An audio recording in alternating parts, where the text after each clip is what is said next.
sploh z mojimi vožnjami, ne samo s finalno, ampak v bistvu z vsemi, ker sem vsak krog sem nekako vodila.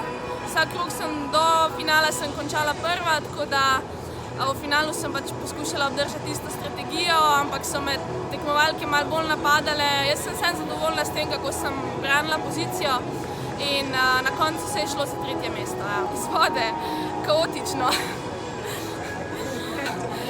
Ne vem, mislim, tako se odločaš v trenutku, ne vidiš vsega, sploh, ker si mogoče od spredi ne vidiš točno, kaj se dogaja za tabo, tako da poskušaš zbrati najboljšo pač idejo in potem vidiš, kako se ti izide.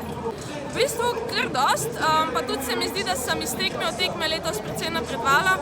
Na začetku po evropskem prvenstvu sem zamenjala čoln za drug model čolna in sem se malo lovila. Malo sem se tudi še učila, kako recimo napadati ali pa obraniti pozicijo in danes se mi zdi, da sem vso ta znanje nekako uspela prikazati.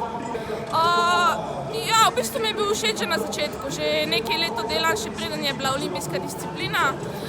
Zdaj se je še toliko bolj začel razvijati, tako da postaja tudi veliko bolj tehnični, kar mi je všeč, tako da uživam.